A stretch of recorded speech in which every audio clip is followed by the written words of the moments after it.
마이크로소프트 워크로드는 기술적 보편성 그리고 경제적 효과 때문에 클라우드와도 잘 어울리는 워크로드입니다. 안녕하세요. 저는 AWS에서 마이크로소프트 워크로드를 담당하고 있는 솔루션즈 아키텍트 박주연입니다. 오늘은 AWS가 왜 마이크로소프트의 가장 좋은 플랫폼인지 알려드리고, 그리고 마이크로소프트 워크로드를 마이그레이션할 때 도움을 드릴 수 있는 프로그램을 함께 말씀드리고자 합니다. 아울러 마이크로소프트 워크로드를 AWS로 가져오는 방안과 이를 위한 서비스들도 함께 말씀 나누도록 하겠습니다. 네, 온프레미스 환경에서 마이크로소프트를 이용하고 있는 고객들이 AWS를 들으시면 많이 주시는 질문들입니다. 초창기에는 AWS에서 마이크로소프트 제품이 제대로 동작하느냐 같은 질문들이었지만, 지금은 관리형 서비스가 존재하는지, 클라우드의 방향성에 맞게 제공하고 있는 방안들은 무엇인지, 그리고 도움받을 수 있는 서비스나 툴 혹은 프로그램들이 있는지, 이러한 질문들을 많이 주십니다. 그리고 이미 마이그레이션을 한 상황에서 더 나은 방향성을 찾아가는 방법들도 많이 질문을 주고 계십니다. 우선 이 장표에 나와 있는 질문에 대해 답변을 드리면 모두 다 네, 가능하다입니다. 우선 AWS와 마이크로소프트 간의 관계를 말씀드리고 싶은데요. AWS는 마이크로소프트의 가장 큰 고객 중 하나입니다. AWS는 내부 시스템 중에서도 윈도우즈 서버 기반으로 동작하고 있는 시스템들이 다양하게 있고요. 그리고 이 외에도 마이크로소프트가 제공하고 있는 다양한 소프트웨어들을 이용을 하고 있습니다. 아울러 AWS가 고객을 위해서 제공하고 있는 서비스 중에서도 마이크로소프트와도 관련성이 높기 때문에 마이크로소프트와도 지속적인 라이선스 및 그리고 기술 지원 계약을 유지하고 있습니다. 아울러 AWS가 가장 큰 마이크로소프트의 파트너 중에 하나인데요. 바로 이제 이 마이크로소프트 워크로드를 이용 중인 고객을 위해서 다양한 서비스를 제공하고 있고, 또 마이크로소프트 제품들을 저희의 마켓플레이스를 통해서도 제공하고 있기 때문이기도 합니다. 또한 단순하게 마이크로소프트 제품을 제공하는 것뿐만 아니라 이를 이용을 해서 발전된 형태의 서비스를 지속적으로 개발해 나가고 있기 때문에 또 가장 큰 파트너이기도 합니다. AWS는 아울러서 마이크로소프트를 기반으로 한 사용자 경험이 가장 많은 곳인데요. 실제 전 세계 엔터프라이즈 업무 중에 약 70%가 윈도우즈 서버를 기반으로 한 서비스를 가지고 있습니다. 그리고 이 워크로드가 현재는 이제 온프레미스와 클라우드에 나누어서 이제 분포되어 있을 텐데요. 마이크로소프트 워크로드는 그 기술이 보편화되어 있기 때문에 클라우드로 이전하더라도 아키텍처상으로는 큰 변화가 없고, 그리고 클라우드에서 운영할 때 장점이 많기 때문에 클라우드를 전환하겠다라고 하게 되면 가장 먼저 고려될 수 있는 워크로드 중에 하나입니다. 지금 보시는 장표처럼 2021년에서 2022년간의 이아스 퍼블릭 클라우드 시장 점유율을 보게 되면 AWS가 약 40.8%를 차지하고 있는데요. 보시게 되면 2위 그룹과 비교하더라도 이미 2배를 넘는 숫자임을 보실 수가 있습니다. 그렇기 때문에 AWS에서는 지금 엔터프라이즈 비즈니스의 70%를 차지하고 있는 윈도우즈 서버 기반의 마이크로소프트 워크로드가 굉장히 중요하기도 합니다. 앞서 말씀드렸던 것처럼 기술적인 보편성, 굉장히 많은 분들이 사용하고 있다는 거죠. 그리고 클라우드로의 이전이 용이하기 때문에 IDC에서는 2023년까지 약 49%의 마이크로소프트 워크로드, 결국은 이제 윈도우즈 서버에서 동작하고 있는 어플리케이션들이 퍼블릭 클라우드로 이전될 것이다라고 예측한 바가 있습니다. 이미 알고 계시겠지만 많은 고객들이 이미 클라우드에서 마이크로소프트 워크로드를 운영하고 있고요.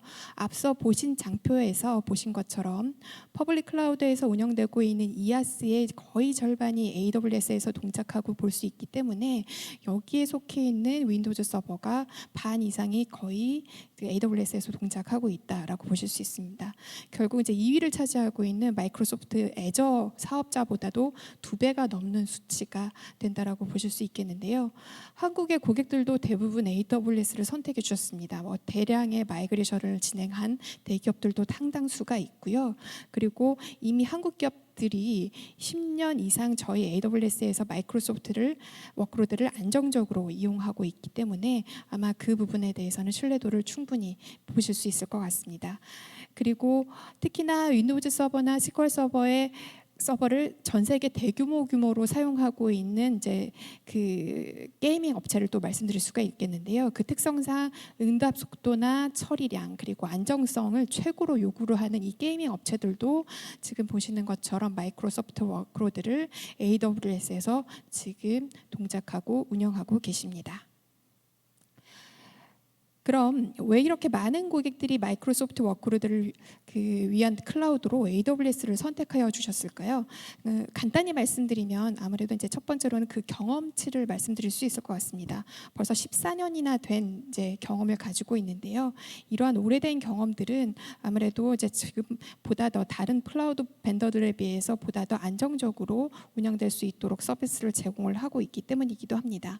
그리고 이뿐만 아니라 다양한 서비스를 제공을 하고 있고요. 그리고 클라우드 환경에서 가장 오래된 경험을 가지고 있는 AWS뿐만 아니라 이를 함께 하고 있는 수십만의 파트너사들이 함께 일을 하고 있습니다.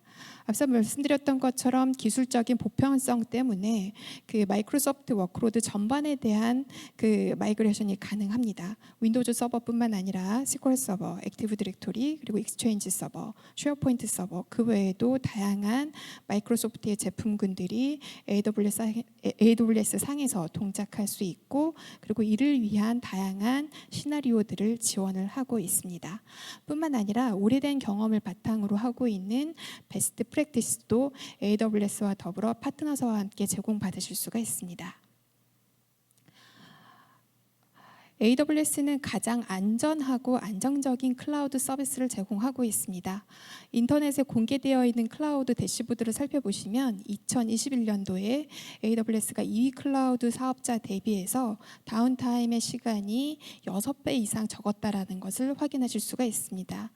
그리고 AWS는 가장 먼저 클라우드 서비스를 시작한 사업자이며 마이크로소프트 워크로드에 대해서도 앞서 말씀드렸던 것처럼 약 14년간의 서비스 경험을 가지고 있습니다.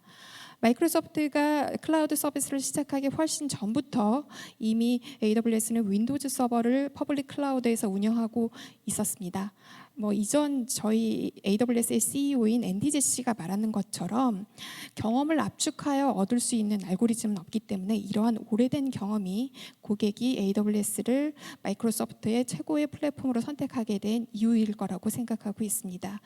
말씀드렸던 것처럼 AWS는 오랜 경험을 가지고 있고 어떻게 잘 운영할 수 있는지 그리고 어떻게 하는 것이 최적화하는 방안인지를 굉장히 잘 알고 있습니다. 그리고 또 다른 중요한 점 하나는 AWS는 비용을 줄이기 위해서 끊임없이 노력하고 있다는 것인데요. AWS는 2006년 이래로 서비스 가격을 85번 인하했습니다. 최근에도 그 GP3 출시를 통해서 스토리지 가격을 기존 대비 10% 정도 인하를 했는데요. AWS는 규모의 경제를 달성해서 그 이윤을 가격 인하의 형태로 고객에게 돌려드린다는 창업 이념을 그대로 지키고 있습니다. AWS는 마이크로소프트 워크로드를 위한 지속적인 기능 개선 및 새로운 서비스를 개발하고 있습니다. 클라우드에서의 가장 오래된 경험을 바탕으로 각 워크로드에서 요구하는 것이 무엇인지를 파악하려고 하고 있고요. 그리고 또 고객의 요구사항에 빠르게 응답하고자 애쓰고 있습니다. 이 덕분에 작년에만도 마이크로소프트 워크로드와 관련한 서비스가 50여 개 이상이 출시가 될 수 있었습니다. 마이크로소프트 워크로드 하면 또 가장 중요한 것이 아마 라이선스일 텐데요.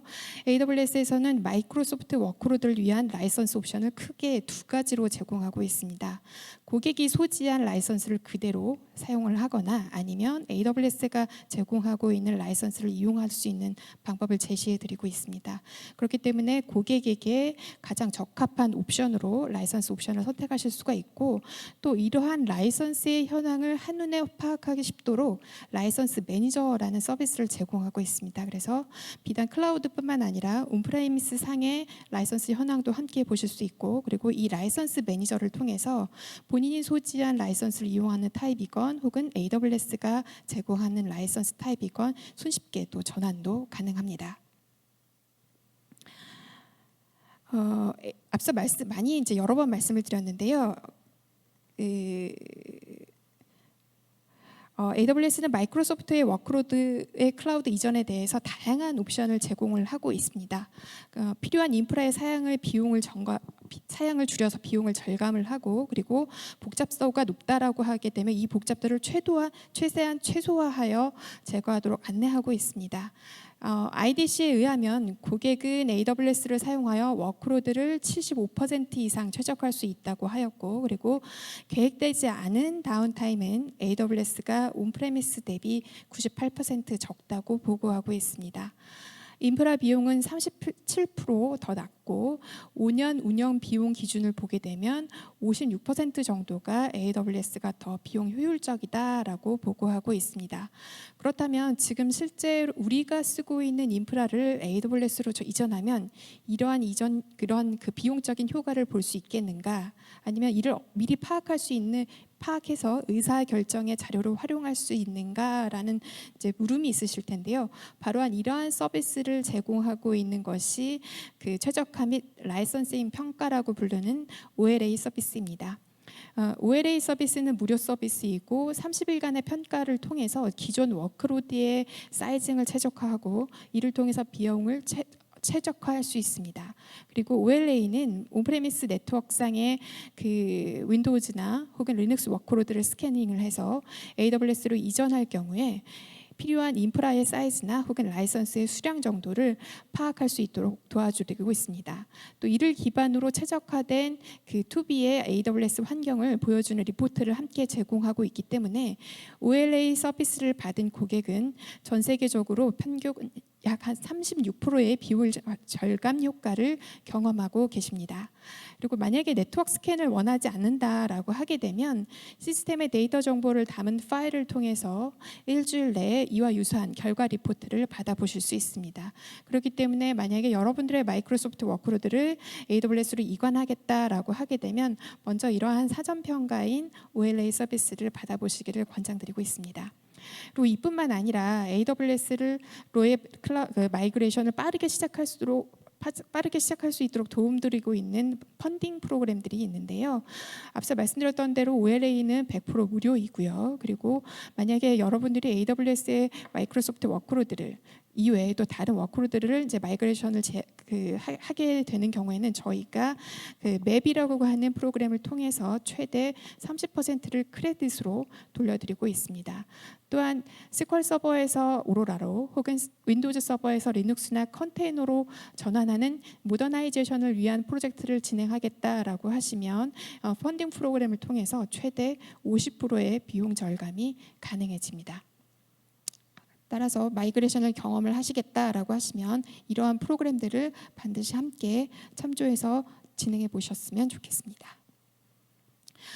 앞서 이제 마이크로소프트 워크로드가 왜 AWS와도 잘 맞는지에 대한 설명과 마이그레이션의 의사결정을 돕는 다양한 프로그램들을 이제 말씀을 드렸는데요. 지금부터는 마이크로소프트 워크로드를 어떻게 AWS에서 이용을 할 수 있도록 마이그레이션 하는지 그러한 이제 방법을 돕는 툴이나 서비스 그리고 방법들을 조금 간단히 소개를 시켜드리도록 하겠습니다.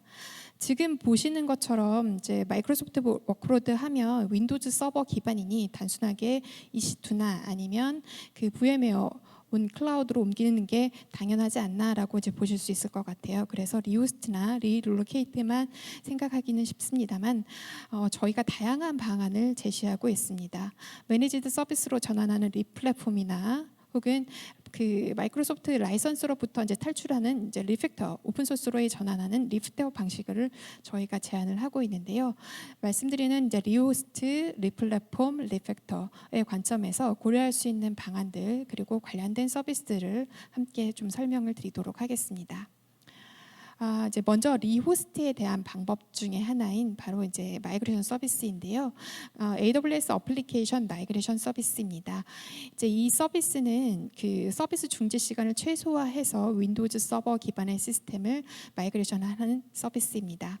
이 약어로 저희가 이제 MGN 마이그레이션의 약자인 MGN이라고 불리는 서비스인데요. 윈도우즈 서버 시스템을 마이그레이션 할 때 기존에는 이제 뭐 윈도우즈 하이퍼V 상에 있는 혹은 VM웨어 상에 있는 그 가상 환경에 있는 윈도우즈 서버를 VM 임포트 익스포트라는 도구를 이제 이용하기도 했습니다. 근데 만약에 이 도구를 이용하게 되면 서비스의 중지 시간이 필요하게 되는데 이 MGN 서비스는 서비스의 중지 시간을 최소화할 수 있습니다. 왜 그러냐면은 저희가 이제 별도의 에이전트를 설치를 해서 이를 통해서 동기화하는 방식을 제공하고 있기 때문인데요. 그래서 간단하게 저희가 동작 방식을 좀 소개시켜 드리도록 하겠습니다. 먼저 이제 대상이 되는 온프레미스나 가상 환경 혹은 또 다른 클라우드 환경에 있는 소스 서버에 복제 에이전트를 설치를 하게 되고요. 그리고 이 복제 그 에이전트를 통해서 저희 AWS에 있는 스테이지 환경에 구성된 복제 서버를 통해 각각의 EBS 볼륨으로 그 동기화를 시작을 하게 됩니다.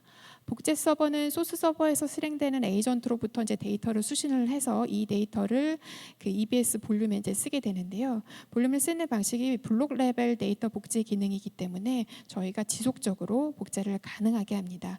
이 기능 때문에 저희가 서비스 중지 시간을 이제 최소화할 수 있게 되는 거죠. 테스트 인스턴스나 운영 인스턴스를 실행을 하게 되면 AWS에서 지금 마이그레이션한 그 워크로드가 정상적으로 동작하는지 확인을 하게 되고요. 정상 동작이 확인을 하게 되면 소스 서버를 이제 중지를 하고 테이크오프를 해서 저희가 마이그레이션을 완료하는 단계로 되게 됩니다. 그래서 과거에는 저희가 클라우드 인듀어라는 제품을 통해서 많이 마이그레이션을 하셨는데 이 경우에는 저희가 클라우드 인듀어라는 별도의 클라우드 그 콘솔로 접속을 했었지만 저희 이제 AWS MGN 같은 경우에는 여러분들이 이용하고 있는 AWS 관리 콘솔에서 바로 확인하실 수 있기 때문에 운영 및 관리가 이전 대비 훨씬 더 용이하게 됩니다. 이제 두 번째 방식은 저희가 이제 지원 기간이 종료된 윈도우즈 서버. 저희가 이제 작년이 아니죠. 2020년에 윈도우즈 서버 2008 버전이 지원 종료가 되었고, 그리고 이제 내년에는 윈도우즈 서버 2012가 이제 지원 기간이 종료되게 됩니다. 이렇게 지원 기간이 종료된 윈도우즈 서버에서 동작하는 어플리케이션의 마이그레이션을 돕는 프로그램이 바로 이 End of Support Migration Program for Windows Server, 약칭 저희가 EMP라고 부르는 프로그램입니다. 온프레미스의 물리 서버나 가상 환경에는 앞서 말씀드렸던 윈도우즈 서버 2008 혹은 2012, 심지어는 이제 2003을 이제 아직까지도 가지고 계시는 경우들이 상당수 있습니다. 아마 이 방송을 듣고 계시는 분들도 그러한 오래된 윈도우즈 OS 때문에 좀 고민을 하고 계실 텐데요. 이 부분이 왜 문제냐면 더 이상 그 마이크로소프트사에서 이렇게 지원 종료가 된 윈도우즈 서버에 대해서는 보안 패치 등을 제공하지 않기 때문에 그 보안 취약점에 노출되기가 쉽고, 그리고 최신 기술의 하드웨어 이용이 어렵기 때문에 아무래도 저희가 마이그레이션을 많이 고민할 수밖에 없습니다. 그러나 이렇게 오래된 버전에서 동작하고 있는 어플리케이션을 마이그레이션하는 게 쉽지가 않은데요. 이러한 부분을 돕게 되는 것이 바로 이 EMP라는 프로그램입니다. 일반적으로 EOS 된 소프트웨어는 상위 버전으로 이제 업그레이드, 저희 이제 윈도우즈 서버 2008 혹은 앞으로 도래하게 될 윈도우즈 서버 2012 같은 경우에는 이제 상위 버전이 2016, 2019 혹은 이제 2022로 업그레이드하는 것이 이제 일반적으로 가장 우선시되는 업그레이드 방안입니다. 그러나 이제 저희 같은 경우에는 기존 개발사가 존재하지 않거나 혹은 지금 앞서 말씀드린 최신 버전의 윈도우즈 서버에서 호환성을 갖지 않는 소프트웨어가 동작하고 있는 경우들이 반드시 존재하고 있습니다. 그래서 이러한 경우에 바로 가장 적합한 프로그램이 바로 이제 이 EMP라고 말씀드릴 수 있을 것 같습니다. 이 프로그램에 대한 상세 내용에 대해서는 다음 시간에 저희 임수진 상무님께서 자세하게 전달해 주실 겁니다. 그래서 저는 이제 간단하게 이 EMP를 이제 도입한 고객사에 대해서 조금 간단하게 사례를 말씀을 드릴 건데요. 먼저 이제 호주의 한국은행에 해당하는 내셔널 오스트레일리아 뱅크의 경우에는 이제 아무래도 금융사이기 때문에 안정적인 서비스가 가장 우선시되는 고객사이기도 합니다. 그렇기 때문에 OS의 이제 EOS 같은 경우에 굉장히 민감한 고객사인데요. 업그레이드되는 운영 체제에서도 안정적인 서비스를 제공하기 위해서 일관되고 효과적인 이제 애플리케이션 이용이 필요합니다. 이 때문에 이제 그 NAP 같은 경우에는 저희의 EMP를 이용을 하고 있습니다. 그리고 또 다른 이제 고객사 중에 하나인 호주의 이제 1위 전력 및 가스 제공 업체인 이제 오리진인데요. 오리진 역시 이제 온프레미스 환경에서 클라우드로 마이그레이션을 한 고객사 중에 하나입니다. 근데 이 과정에서 그 앞서 말씀드린 이제 지원 기간이 종료된 윈도우즈 서버의 운영 체제에서 동작하는 어플리케이션들이 마이그레이션에 굉장히 어렵다라는 것을 이제 확인을 하게 된 거고요. 그래서 저희의 이제 이 EMP 프로그램을 통해서 기존의 그 오래된 OS에서 동작하고 있는 어플리케이션의 코드 변경 없이 그대로 마이그레이션 하는데 저희 EMP의 전문가분들, AWS의 전문가 그리고 저희 파트너사들의 전문가들의 도움을 받아서 이러한 부분을 해결을 했습니다. 그리고 이제 여기 아마 보시면 조금 아실 법한 회사 이름이 보이실 텐데요. 바로 이제 코리안 리입니다. 제보험사 중에서 좀 유명한 회사 중에 하나죠. 그 코리안 리 같은 경우도 실은 저희 AWS로 마이그레이션을 계획을 하면서 실은 이제 고민되는 부분 중에 하나가 이미 지원 기간이 종료된 윈도우즈 서버에서만 동작하는 어플리케이션으로 인해서 고민을 많이 하셨는데 바로 이 EMP라는 프로그램을 통해서 그 오래된 버전에서 동작하고 있는 어플리케이션을 윈도우즈 서버 2019에서도 동작하도록 패키징하고 그리고 모든 기능이 기존의 OS에서처럼 모두 정상 동작한 것을 확인한 바가 있습니다. 그래서 실제 현재는 운영 환경에서도 이를 적용하여 운영하고 계십니다. 이렇게 말씀드린 것처럼 EMP는 지원 종료된 윈도우즈 서버에서 동작 중인 어플리케이션의 빠른 마이그레이션을 이제 돕는데요. 이제 이러한 EMP가 바로 최종 마이그레이션 방안이지는 않습니다. EMP를 통해서 지원 종료된 환경에서 발생할 수 있는 보안 이슈라든지 하드웨어를 올바로 이용할 수 없는 이슈들을 1차적으로 이제 잠재우고 그 이제 저희가 벌어놓은 시간에 그 필요한 어플리케이션의 리플랫폼 혹은 이제 리팩터를 진행할 수 있는 시간을 이제 벌어준다라고 보시면 좋을 것 같습니다. 지금까지는 이제 이용 중이던 마이크로소프트 워크로드를 거의 그 모습 그대로 AWS로 마이그레이션하는 방안을 살펴보았는데요. 이제 지금부터는 클라우드의 방향성에 맞게 그리고 이제 보다 좀 가깝게 매니지드 서비스나 혹은 오픈 소스를 이용할 수 있는 방안들을 저희가 좀 말씀 나누고자 합니다. 먼저 이제 리플랫폼의 방법 중에 하나인 저희 이제 앱2 컨테이너라는 이제 서비스인데요. 윈도우즈 서버에서 동작 중이던 .NET 어플리케이션을 윈도우즈 컨테이너로 변환할 수 있는 서비스 도구입니다. 그래서 .NET 어플리케이션뿐만 아니라 자바 어플리케이션에 대한 컨테이너 전환 시에도 이용하실 수가 있습니다. 그래서 컨테이너로 이제 변환하고자 하는 어플리케이션을 선택을 하게 되면 이 앱2 컨테이너가 어플리케이션에 대한 아티팩트 그리고 컨테이너 이미지를 패키징하게 되고요. 아마존 ECS 및 혹은 EKS로 배포할 수 있는 준비를 동시에 해줍니다. 그리고 이제 이를 통해서 바로 앞서 말씀드렸던 ECS나 EKS로 배포도 가능하고 혹은 저희가 지속적인 배포를 위해서 CI/CD 파이프라인을 구축하는데도 바로 이제 이 도구를 활용하실 수가 있습니다. 그래서 간단하게 앱2 컨테이너가 어떻게 동작하게 되는지를 조금 말씀드리게 될 텐데요. 이제 앱2 컨테이너는 이제 명령줄 도구이기 때문에 윈도우즈 서버에서는 파워쉘 명령창에서 이제 수행을 하게 됩니다. 그래서 지금 이제 보시는 대로 첫 번째 단계에서는 저희가 이제 컨테이너로 전환하고자 하는 어플리케이션을 파악해야 되기 때문에 인벤토리라는 명령 옵션으로 내가 이제 전환하고자 하는 윈도우즈 서버 환경에서 어떠한 어플리케이션이 있는지를 이제 파악을 하게 됩니다. 그리고 이제 파악된 어플리케이션 목록에서 컨테이너로 전환하고자 하는 어플리케이션을 지정을 해서 Analyze라는 명령으로 분석을 하게 되는데요. 그 결과물로 이제 제가 지정한 어플리케이션에 대한 정보 그리고 이제 컨테이너 설정을 위해서 필요한 구성 정보들이 저장이 된 파일이 생성이 되게 됩니다. 그리고 다음으로 이제 컨테이너라이즈라는 명령을 시작을 하게 되면 앞서 나왔던 결과물을 바탕으로 해서 저희가 필요한 도커 이미지를 만들게 되고요. 그리고 내가 이제 지속적으로 배포를 하거나 혹은 바로 배포를 하기 위한 필요한 파일들도 함께 작성이 됩니다. 그래서 마지막으로는 이제 저희가 그 generate 디플로이먼트 혹은 제너레이트 파이프라인이라는 이제 명령으로 저희 AWS로 직접 배포를 수행을 하거나 혹은 이제 CI/CD 파이프라인을 구성하실 수가 있게 되는데요. 이때 이제 저희가 지정하게 된 ECS나 EKS로 배포하기 위한 야물 파일, 이제 클라우드 포메이션을 통해서 이제 서비스를 이제 프로비저닝하게 되는 거죠. 야물 파일도 함께 생성이 된다라고 보시면 될 것 같습니다. 만약에 디플로이라는 옵션을 지정을 하게 되면 내가 지정한 ECS 혹은 EKS로 바로 내가 만들어 놓은 윈도우즈 컨테이너 이미지가 배포가 된다라고 보시면 될 것 같습니다.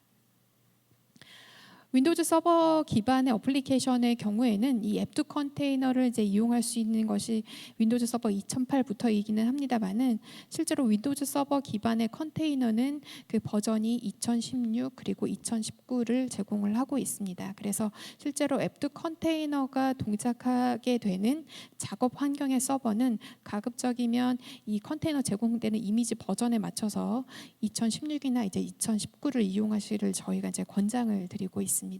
지금 화면에서 보시는 경우에는 이제 2019를 이제 기준으로 해서 이제 작업을 한 환경이다라고 보시면 될 것 같고요.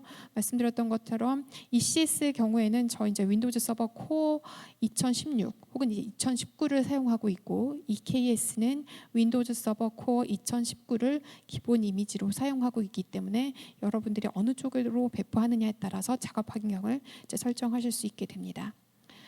앱2 컨테이너를 통해서는 이제 기존의 어플리케이션을 컨테이너해서 저희가 이제 인프라에 대한 표준화 작업을 한다거나 혹은 온프레미스나 AWS와 같은 클라우드 환경에서 동일하게 배포하기 위해서 할 수 있는 이제 유연성 등을 확보할 수 있는 기능을 제공한다라고 보시면 될 것 같습니다. 그리고 기존의 어플리케이션 환경을 어플리케이션의 개발 환경을 컨테이너 환경으로 전환해서 저희가 빠르게 개발하는 부분에도 도움을 드릴 수가 있습니다.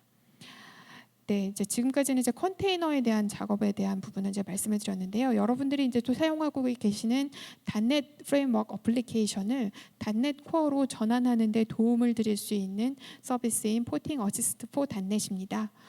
저희가 이제 말씀드리는 것처럼 .NET 프레임워크 같은 경우는 이제 마이크로소프트에서 개발한 것이고 그쪽에 라이선스 비용을 저희가 지불하게 되는데요.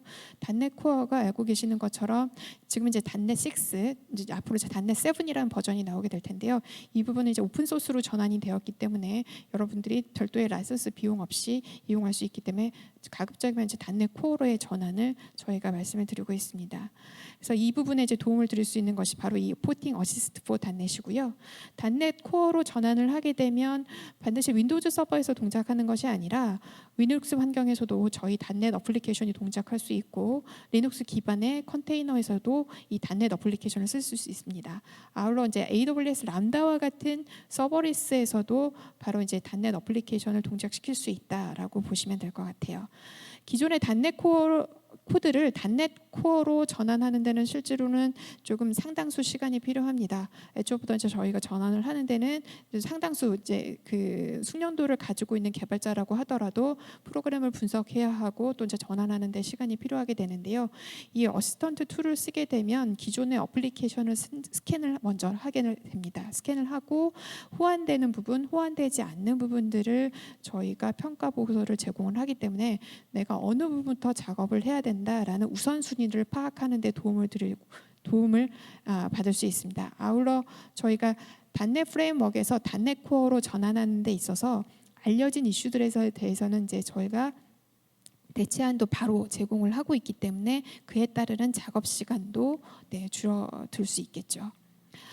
간단하게 그 포팅 어시스트 for .NET에 대한 툴에 대한 화면을 보여드리면 지금 보시는 화면인데요. 이제 이 화면은 독립 실행형 프로그램입니다.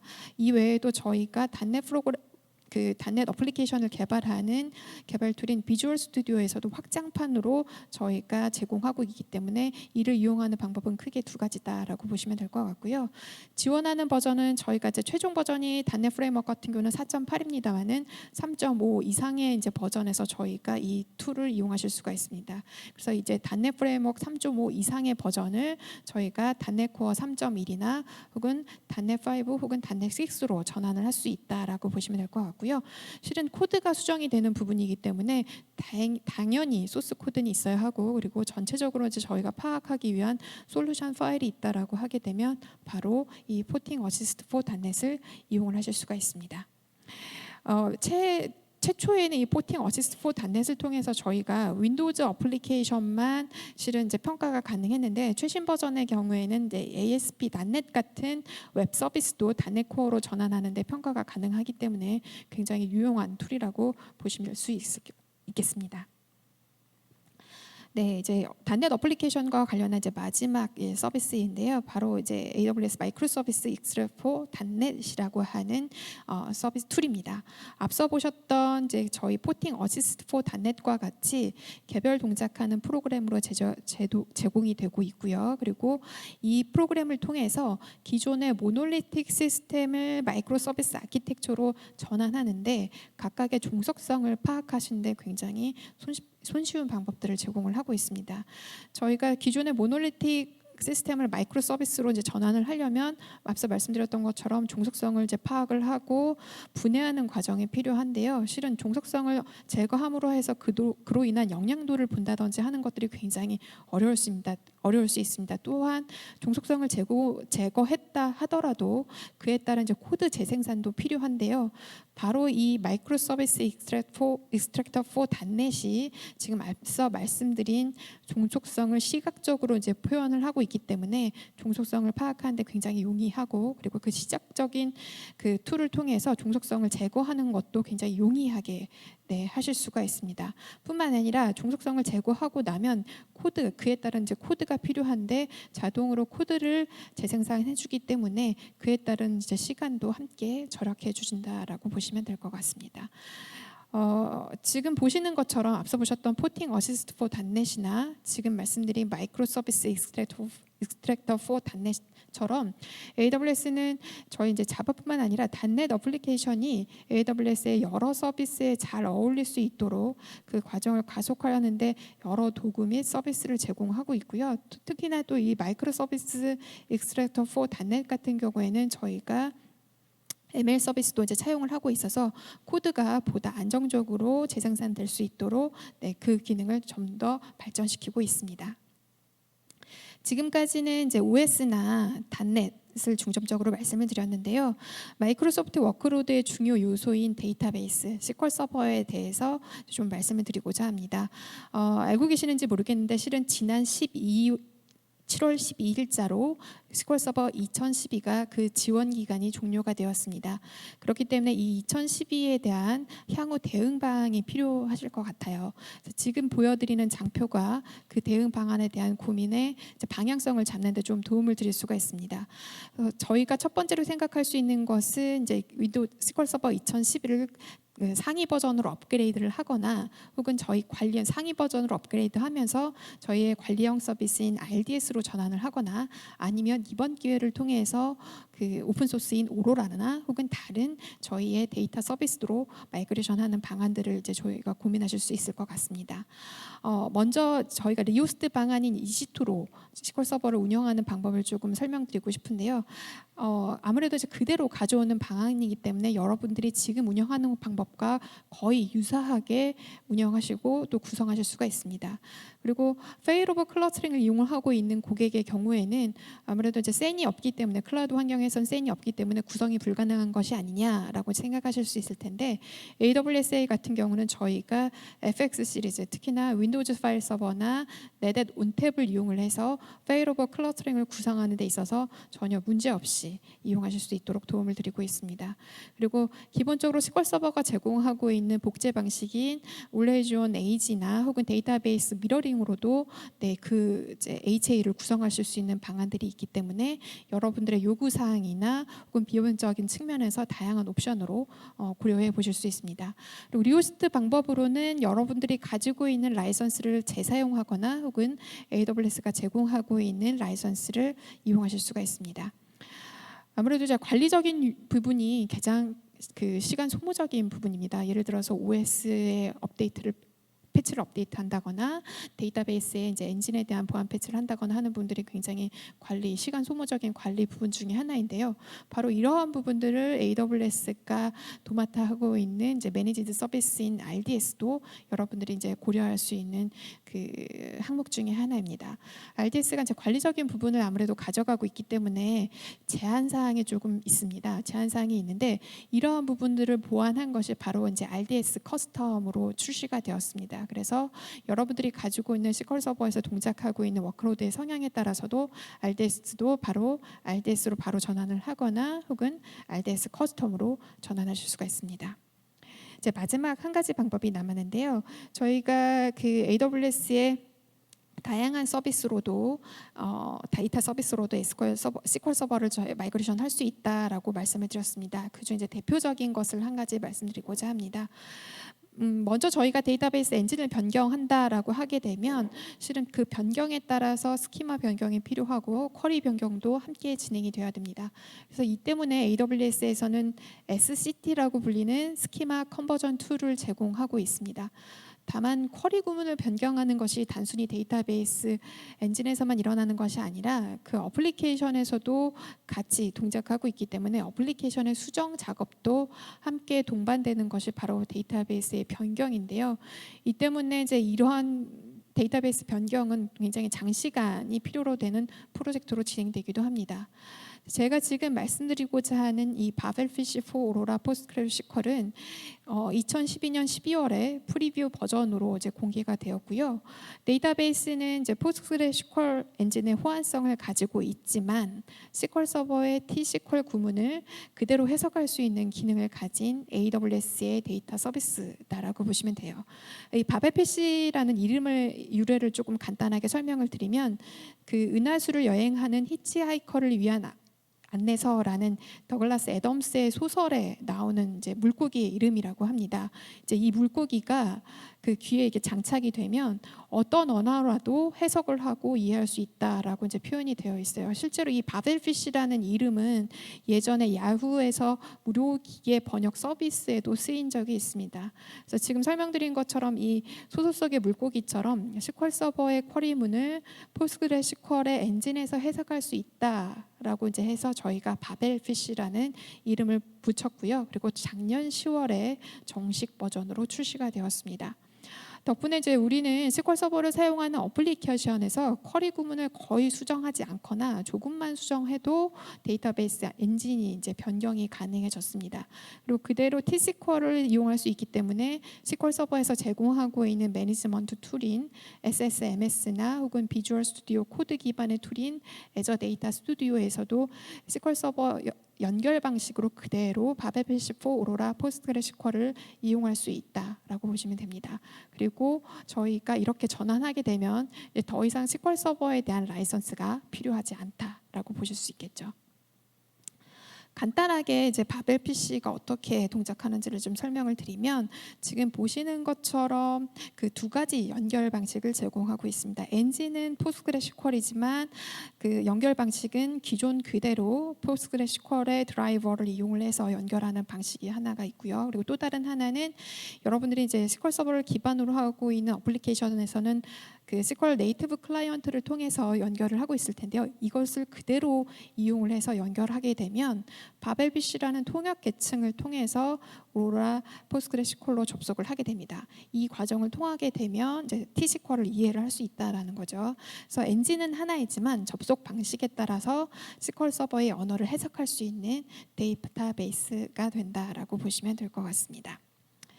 간단하게 이제 화면을 보여드리면 지금 보시는 것처럼 이제 좌측의 툴은 여러분들이 아시는 것처럼 이제 SQL 서버가 제공하는 관리 툴은 SSMS인데요. 여기 보시면 add server name이나 add 버전 그리고 add SPID 같은 경우에는 이제 SQL 서버에서만 제공하는 이제 구문인데 이걸 그대로 바벨피쉬 4 오로라 포스트그레스QL에서 수행한 결과를 보여드린 겁니다. 그래서 지금 두 번째 쿼리 결과를 보시게 되면 버전 정보에서 바벨피쉬 4 오로라 PostgreSQL with SQL Server Compatibility라는 내용을 보실 수가 있고요. 그리고 우측의 툴 같은 경우는 제가 애저 데이터 스튜디오라는 툴에서 포스트그레스QL의 방식으로 이 바벨피쉬 4 오로라 포스트그레스QL에 접속한 화면입니다. 그래서 보게 되면 여기에서는 이제 pg stat activity라는 포스트그레스QL의 시스템 뷰를 통해서 저희가 접속해 있는 화면인데요. 그래서 지금 세션 정보를 보게 되면은 지금 프로세스 아이디가 8818번이 바로 좌측에 있는 그 SSMS를 통해서 접속한 세션 한 세션의 정보다라는 것을 확인하실 수가 있습니다. 그래서 기존의 데이터베이스 엔진에서 그 테이블이나 이제 스키마 정보를 반영을 하고 그 데이터를 가져오는 일반적인 마이그레이션 과정은 그대로 필요하지만 실제 이를 사용하는 어플리케이션에서는 지금 보셨던 것처럼 SQL의 언어를 그대로 해석할 수 있기 때문에 그 저희가 먼저 이제 평가 단계는 필요합니다만은 거의 변경이 수반되지 않을 수 있다. 거의 그대로 그 어플리케이션을 이용을 할 수 있다라는 부분에서 분명히 많은 장점을 가진 SQL 서버의 리팩터 마이그레이션 방안입니다. 그래서 이 방안도 충분히 마이그레이션 워크로드를 AWS 옮기는데 고려하실 수 있는 방안 중에 하나로 보실 수 있습니다. 제가 굉장히 많이 말씀을 빨리 드렸는데요. 지금까지 드렸던 말씀을 잠깐 간략하게 요약을 하면 제가 다양한 마이크로소프트 워크로드 마이그레이션 방안들을 말씀드렸습니다. 애초에 말씀드렸던 것처럼 저희가 마이크로소프트 워크로드 하면 윈도우즈 서버를 떠올리기가 쉽고 그리고 바로 그 때문에 이제 EC2를 이제 연관지어 생각하시게 될 텐데요. 그렇지만 이제 윈도우즈 서버도 단순히 바로 EC2가 아니라 저희 이제 뭐 일렉트릭 빈즈톡이나 혹은 윈도우즈 컨테이너를 통해서 ECS나 EKS로 배포가 가능하다는 점, 그리고 만약에 여러분들의 이제 뭐 여러 이제 규제나 나는 퍼블릭보다 조금 더 프라이빗한 환경에서 내 워크로드의 그 수행이 필요하다라고 하시면 저희 아웃포스트나 VMware 온 클라우드 같은 경우도 함께 이용하실 수 있습니다. 여기에서도 저희의 마이크로소프트 워크로드가 정상 동작하게 되겠죠. 그리고 그 앞서 말씀드렸던 이제 저희 마이크로소프트 워크로드의 대표적인 워크로드 중에 하나인 SQL 서버의 경우에도 단순히 RDS4 SQL 서버뿐만 아니라 앞서 말씀드린 바벨피쉬4, 오로라 포스트그레스QL로의 전환을 고려하실 수가 있고요. 그리고 이제 SQL 서버를 DW처럼 쓰고 있는 경우에는 저희의 레드시프트, 만약에 SQL 서버의 SSRS나 파워 BI를 쓰고 있다라고 하게 되면 저희의 이제 퀵사이트로도 마이그레이션을 고려하실 수도 있습니다. 그리고 이 밖에도 저희의 AWS가 가지고 있는 다양한 데이터 서비스를 이용을 해서 SQL 서버의 데이터를 마이그레이션 할 수 있다라는 점도 기억해 주셨으면 좋겠습니다. 단넷 기반의 어플리케이션은 그 AWS의 코드 시리즈를 이용을 해서 CI/CD 파이프라인 구축이 가능하고요. AWS가 제공하고 있는 SDK나 추가 기능을 통해서 기존 이용하고 있는 개발 툴에서 AWS의 환경과의 통합을 손쉽게 하실 수가 있습니다. 그리고 또한 AWS의 네이티브 이제 서비스인 예를 들어서 람다라든지 이제 다양한 서버리스나 컨테이너 서비스를 이용하기 위해서 기존의 단넷 어플리케이션을 이제 변환해야 될 텐데요. 그때도 앞서 말씀드렸던 포팅 어시스트 포 단넷이나 아니면 마이크로 익스트랙터 포 단넷이 여러분에게 도움을 드릴 수 있는 툴이다라고 보시면 될 것 같습니다. 오늘은 말씀드리지는 않지만 지금 이제 화면에 보시는 것처럼 액티브 디렉토리나 시스템 센터 혹은 이제 파일 서버나 센의 역할을 대신할 수 있는 마이크로소프트에서 요구하고 있는 다양한 기능들이 AWS에서는 이제 매니지드 형태로 관리형 서비스 형태로 제공되고 있기 때문에 이 부분도 같이 염두에 두시면 좋을 것 같습니다. 지금까지 말씀드렸던 것처럼 저희가 AWS에서는 보다 빠르고 안전하게 그리고 또 손쉬운 방법을 통해서 AWS의 다른 여러 서비스와 통합해서 마이크로소프트 워크로드를 이용할 수 있다는 점을 반드시 기억해 주시고요. 그리고 또 여러분들이 필요한 이 부분에 대해서 좀 더 상세하게 도움을 받고 싶다라고 하시면 전화 혹은 엔클라우드 24를 통해서 연락을 주시면 도움을 드리도록 하겠습니다. 제가 말씀드릴 내용은 여기까지고요. 제가 말이 조금 많이 빠른 편이었지만 잘 들어주셔서 감사합니다.